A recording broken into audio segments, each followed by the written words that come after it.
ሰላም ሰላም ወደ ቻናላችን ቤተሰቦች ዛሬ ደግሞ በሌላ ቪዲዮ መተናል። ለቻናላችን አዲስ የሆናችሁ ደግሞ ሰብስክራይብ፣ ላይክ፣ ሼር በማድረግ ቻናላችንን እንድታበረታቱ እንጋብዛለን። ለየት ያለ መረጃ ነው። ቻናላችንን ሰብስክራይብ እና ሼር በማድረግ እንድትጀምሩ እየጋበዝን የዛሬው መረጃችን እንግዲህ ዩቲዩብ አዲስ መስፈርት ወይም አዲስ የገቢ ማስገኛ መስፈርቶችን አቅርበዋል። ከየካቲት 1 2027 ጀምሮ አሁን ያለውን የሞኔታይዜሽን ህግ ቀይሮታል ወይም ለመቀየር እቅድ ይዟል ማለት ነው። ስለዚህ እነዚህ ህጎች ምንድነው መስፈርታቸው የሚለውን የተወሰኑ ሃይላይት ወደ እናንተ ይዘን መተናል።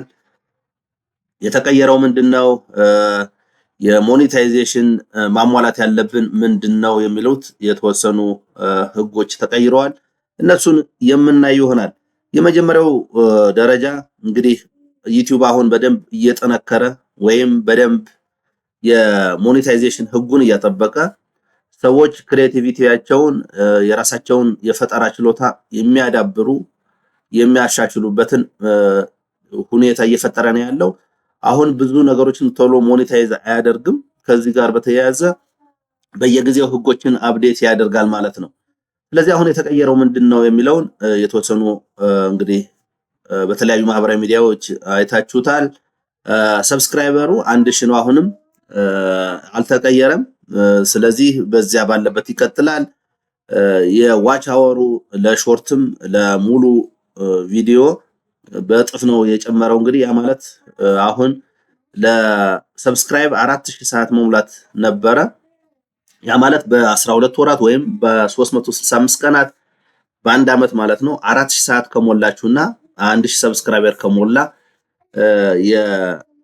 የኤሊጂቢሊቲው ትክክል ከሆነ ወይም ኮፒ ካላደረጋችሁ የሰው ሪዩዝድ ካላደረጋችሁ በትክክል የራሳችሁን ስራ ከሰራችሁ 1000 ሰዓት እና 4000 ሰዓት እና 1000 ሰብስክራይበር፣ ስለዚህ 1000 ሰብስክራይበር እና 4000 ሰዓት በአንድ አመት ውስጥ ከሞላችሁ ምንም ሌሎች ችግሮች ከሌሉ የራስ ስራ ከሆነ ሞኔታይዝ የመሆን እድል ነበረው። አሁን ግን ከየካቲት 1 2027 በኋላ ሰብስክራይበሩ እንዳለ ሆኖ ሰዓቱ ግን 4000 ሳይሆን 8000 ሰዓት በጥፍ ማለት ነው። በጣም ለብዙዎች ይሄ አስደንጋጭ ሊሆን ይችላል። 8000 ሰዓት መሙላት በጣም ከባድ ነው። ቪዲዮ በጣም ቫይራል የሚወጣ ስራ መስራት ካልተቻለ በዚህ ልክ መምጣት አይቻልም። ስለዚህ 8000 ሰዓት አድርጎታል ማለት ነው። ሾርት ቪዲዮ ላይ በተመለከተ ከዚህ በፊት እንግዲህ በ90 ቀናት ውስጥ 10 ሚሊዮን እይታዎችን ወይም ቪው መኖር ነበረበት ይላል። ከየካቲት 1 ጀምሮ ግን 20 ሚሊዮን እይታዎች ናቸው መኖር ያለበት በሾርት ቪው። ስለዚህ እዚህ ላይም ማሻሻያ ማድረጉን ነው እንግዲህ የተናገረው። ስለዚህ የ4000 ሰዓት እና የ1000 ሰብስክራይበር በድሮ መሰረት እስከ ጃንዋሪ 31 ድረስ እስከ ጃንዋሪ 31 2027 ድረስ ካሟሉ ሰብስክራይብ መሆን ይችላሉ፣ ሰዓት መቁጠር ይችላሉ፣ ሞኔታይዝ መሆን ይችላሉ ብሏል። እስከ ጃንዋሪ 31 መብታቸው ነው አሁን ላይ ያሉት። ከዚያ በኋላ ግን ሰዓቱ ወደ 8000 ሰዓት እንደሚቀየር በመረጃው ወይም በዜና አሰራጭቷል ማለት ነው።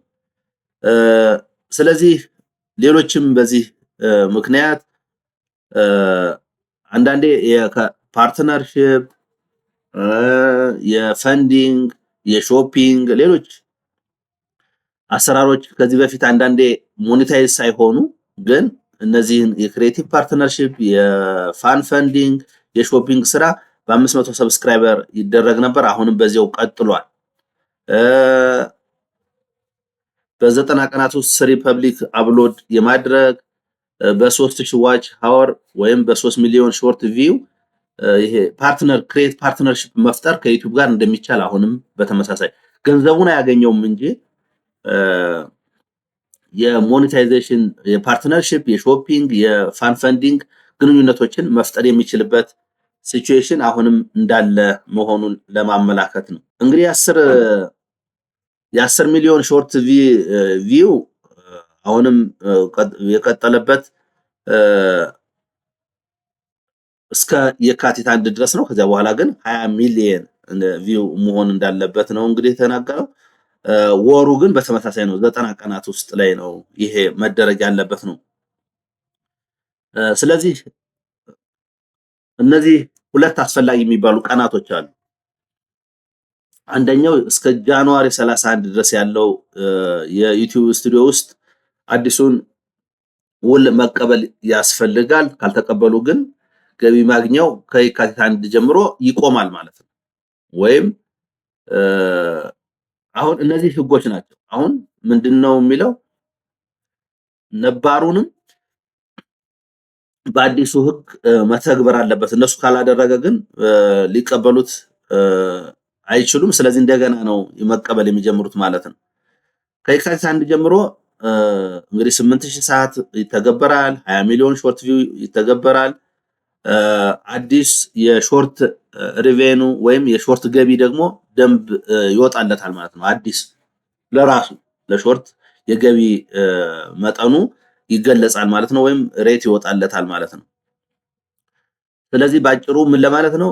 አሁን ላይ 4000 ሰዓት ከደረሱ እስከ ጃንዋሪ 1 ድረስ ለመሞከር ጥሩ ጊዜ አለ ማለት ነው። አሁን ኦልሞስት ወደ 6 ወር አካባቢ ይኖረናል። በዚህ 6 ወር አካባቢ ይሄንን ማሟላትና ቶሎ ብሎ ፈጥኖ ሞኔታይዝ መሆን ያስፈልጋል። ከዚያ በኋላ ግን የሚጀምሩት 8000 ሰዓት እና 20 ሚሊዮን ሾርት ቪው መሟላት ይኖርባቸዋል። አንድ ሰብስክራይበር ግን መስፈርቱ እንዳለ እንደሚቀጥል ነው እንግዲህ ዩቲዩብ ያስታወቀው። በዚህ መሰረት ሁላችሁም የራሳችሁን እድል መሞከር ያስፈልጋል ማለት ነው። ውድ ቻናላችን ቤተሰቦች እንግዲህ ባጭሩ ስለ የዩቲዩብ ማሻሻያ የገቢ ማስገኛ ስራ ወይም ሞኔታይዜሽን በተመለከተ አጠር ያለች ቪዲዮ ይህንን ይመስላል። እንግዲህ የዩቲዩብ ህጎች ሁሌም ይሻሻላሉ። በተለይ የራስን ስራ ከመስራት አንፃር ብዙ ማሻሻያዎችን እየሰራ ነው። የራሳችሁን ስራ የራሳችሁን ክሬቲቪቲ መጨመርና መስራት ያስፈልጋል ማለት ነው። ስለዚህ ለነበረን ቆይታ እያመሰገንን በዚህ መሰረት ራሳችሁ ማስተካከያ እንድታደርጉ ከወዲሁ እኛም ማስታወስ እንፈልጋለን።